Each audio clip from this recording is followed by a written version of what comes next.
Good morning. The next speaker is the Dr. Iván Piñeres Torrijo, Master degree in Chemical Engineer from the University of Barcelona and PhD from University of Stamford. He is now working as a postdoctoral research in reservoir chemistry at the University of Stamford. His main research topics are reservoir chemistry, SCEL, a study with the high focus on wettability and smart water EOR process in both carbonate and sandstone reservoir. Dr. Piñeres has participated in the fundamental research to improve the chemical understanding from reservoir when the wettability and wettability alteration process. He has also contributed in the industry project sponsored by international oil companies with the objective to evaluate the EOR potential from a specific oil reservoir. Welcome, Dr. Piñeres Torrijo. Thank you for your being here today.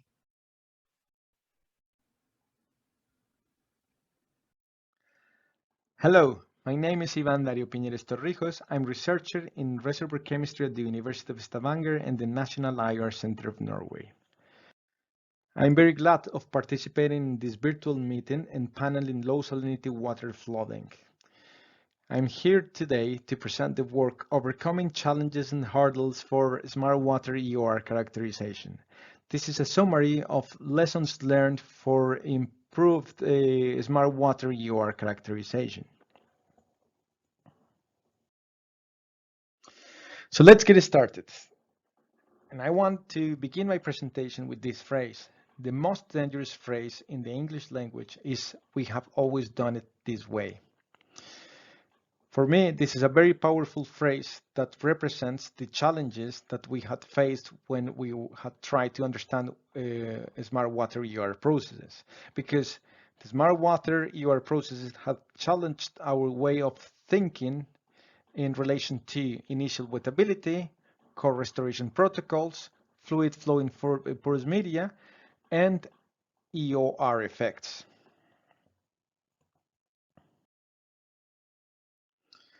So at the University of Stavanger, we prefer the term smart water, which was coined by our main mentor, Tor Ostad, who founded the Smart Water EOR group.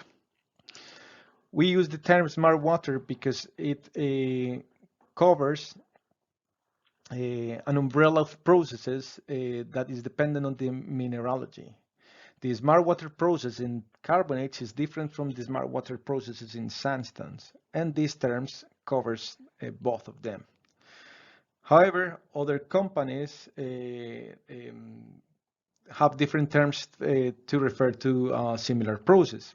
BP calls it low salt, and low salt is a trademark. Shell also uses a trademark, which is designed water. Exxon uses advanced ion management, and Saudi Aramco, Total, and Repsol had joined our proposal to call these processes smart water. Other researchers also use the term ion-tuned water. But what can this smart water do for us? Here I have two examples in sandstones and carbonates. The example of the left is a sandstone's viscous flood, and we can see that with formation water we can obtain approximately a 40%. However, when we inject on smart water, we disrupt the chemical equilibrium and we can obtain a 10% more of a crude oil. In addition to this, we observed an increment in the pH. This points out to a disruption in the chemical equilibrium of the system. At the right-hand side, you can observe a process of a spontaneous imbibition followed by a viscous flood with formation water. They're signalized in green. Then a smart water is injected and we obtain a significant increment in oil production. In this case, the smart water is seawater. Seawater at salinities of around 33,000 ppm is a smart water for carbonate systems. But what do we see in common here? We observe a significant increase in oil recovery by changing the injection brine composition. We also observe that the EOR effect is highly dependent on the natural chemistry of these reservoir systems. And this effect is caused by an increased sweep efficiency that is due to increased capillary forces and a change towards a more water-wet state.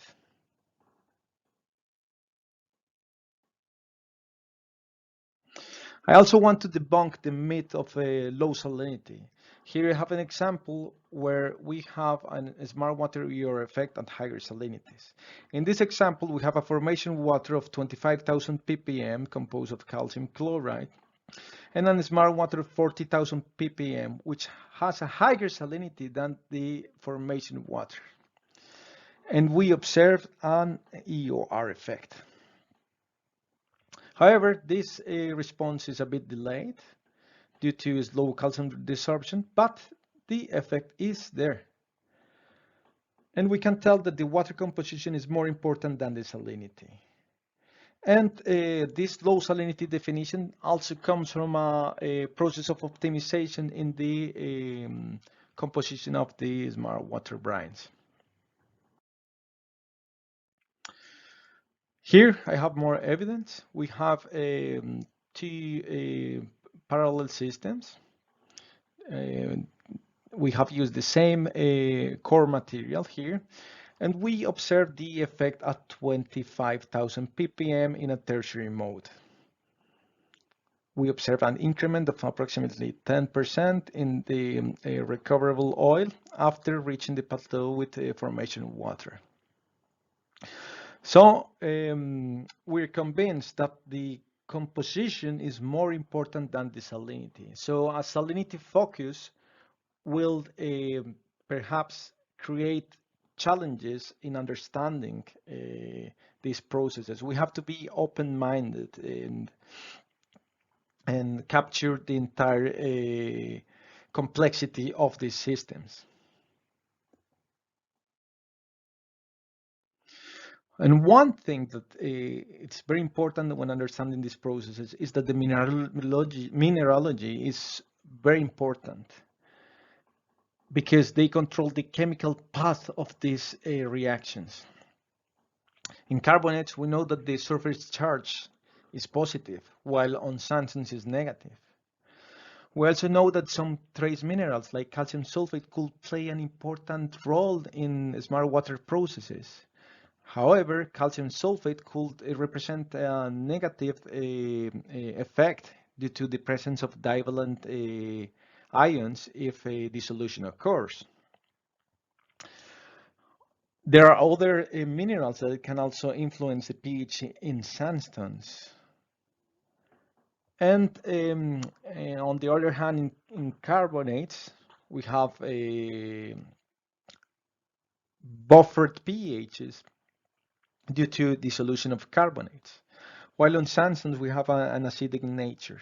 And this pH could influence the affinity of the polar components that creates, one, the initial wetting, and second, the wettability alteration processes.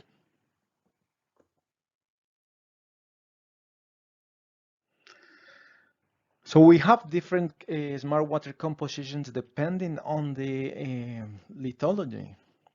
In carbonates, we know that the potential determining ions are calcium, sulfate, and in a lower degree, magnesium. However, in sandstones, the monovalent ions can induce an equilibrium rupture. Typical smart water compositions in carbonates could be seawater, modified sea waters, and in some cases low salinities if there is anhydride present. And in sandstones, we can have compositions with low concentrations of divalents that can differ from the formation water composition to induce a shock. And we also have typically low salinity brines. So it happens that low salinity brines are smart water in sandstones, but we should not focus only on the salinity. In smart water processes, a high potential occurs when we have mixed wet systems and high oil saturations. A reduced potential is found in systems where the systems are already water wet and the high water saturation is present. This is due to the fact that smart water is a process of wettability alteration. So if the system is already too water wet, there is not much room to play.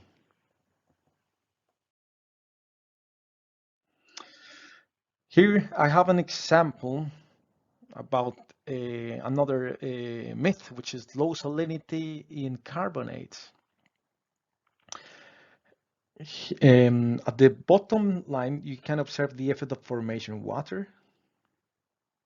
This is a formation water of 65,000 ppm. And then at the top, we have 3 examples of smart water. And as you can see, the recoveries go above 50%. Among them, we have seawater and some modified seawaters.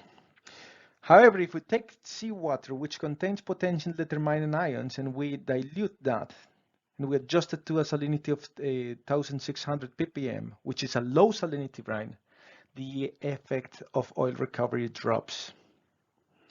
So this diluted seawater had no significant effect in chalk. In this case, this chalk is a very pure carbonate mineral and has no anhydride, so we don't have a source of potential determining ions.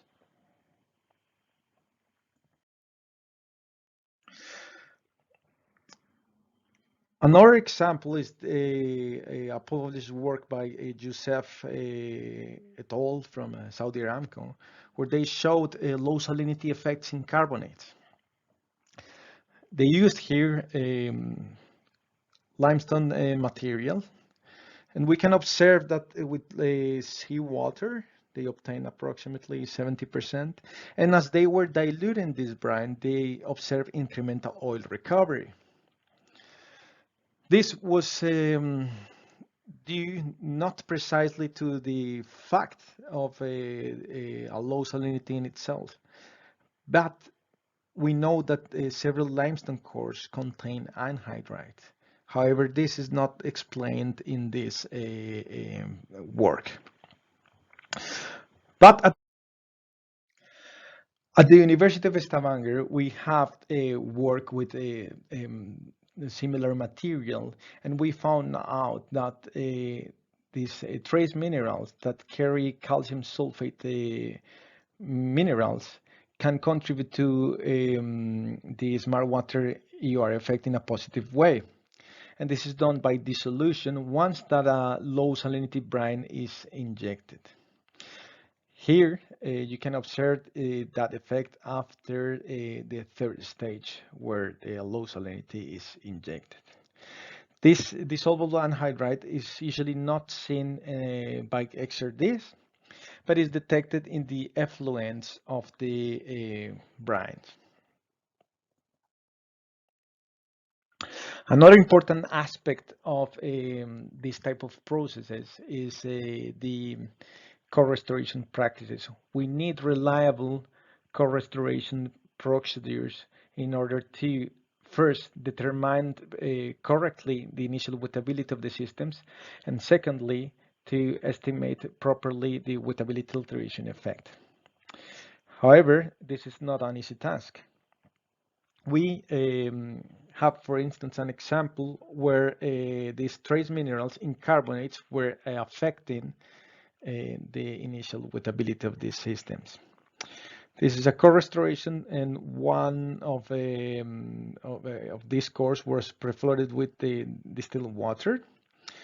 Both of them are outcrops, and the other one was not clean. And what we observed is that the non-clean core behaved very water wet, while the clean core had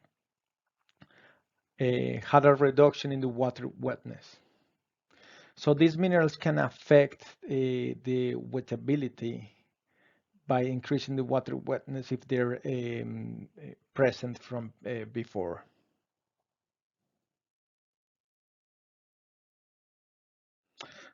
Another aspect in core restoration is the effect of crude oil. Crude oil can influence the wettability by the presence of polar organic components. These polar organic components can be measured by the acid and base number. And we also know that they are dependent on the pH of the systems.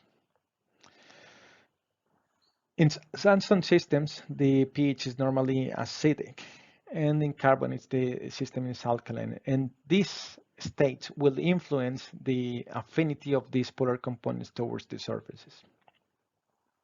We also know that in relation to this type of components, the basic material will absorb more in sandstones than the acids, while we have the opposite situation in carbonates. The acids will influence more the wetting than the bases. So we have done some experiments where we have measured the effect of crude oil exposure in core restorations. And we had observed that in different systems, that if we float for a longer period with larger volumes of crude oil, the cores, we will affect the wettability of the cores. So the cores that are exposed to more crude oil will have a lower degree of water wetness in both spontaneous imbibition, as it is shown in this figure, and in viscous float processes. Here we have two different systems, and we observe the same trends. So we observe increased oil exposure that reduces the water wetness of these core systems. We had also observed that the more water wet the core is, a higher ultimate recovery is reached during forced imbibition. So in this case, we have a spontaneous imbibition, and when the core is set in a viscous float, we obtain higher recoveries than with the core that was floated with a larger amount. This works for both of these examples. These results are not in line with the work done by Jadhun Anand and Morrow in 1995, where they say that the maximum recovery is reached at mixed wet conditions. So we have validated this, and we keep exploring this trend, but we think that we need to re-evaluate the fundamentals on wettability understanding. So in the process of evaluation, we mentioned that the wettability is a very important aspect. And we try to compile several lessons to try to control more this process of wettability. We have changed our methods of cleaning. So we have used we incorporated into our protocols mild cleaning solvents with kerosene and heptane instead of toluene and methanol, which is our classical solvents. And it is because they can retain more polar components on the surface. However, when we're restoring and we're injecting oil, this wettability is also affected. Here we can observe the effect in a second restoration. When we inject 5 pore volumes of crude oil in a second restoration, we can observe how the wettability changes from one restoration to another. So in this way, we wanted to summarize our lessons, and we have learned that the mild cleaning preserves quite a lot of the polar components on the surface and retains wettability, which is important to be closer to the evaluation of a reservoir wettability in some cores. especially in reservoir cores. We also understood that the amount of crude oil is important, and that to obtain reliable and constant measurements of fluid saturation is very important. So we had used the desiccator technique during the initial water saturation. And we had set a strategy for wettability reproduction to improve our procedures using the mild cleaning solvent, which is a new alternative, and using the desiccator technique and minimizing the amount of crude oil. And through this, we obtained the reproduction of wettability in carbonates. Now we had also obtained the reproduction of wettability in a second restoration in relation to the first restoration in our laboratory. This has helped us to improve the quality of the smart water EOR effects evaluation. We also have developed a lot of screening techniques depending on the mineralogy, and that helps us to speed up the process of evaluation on smart water. And as an example, we have also shown how a process of a low salinity can be evaluated under this type of screenings and can show when the conditions are set for a good deployment of smart water, or when we can have a more challenging situation, as it is this example, it is not refill, where the conditions were too water wet. Well, with this, I want to close this presentation. I want to thank the University of Stavanger and the partners of the National EOR Center. Here are the acknowledgements, and thank you very much for your attention.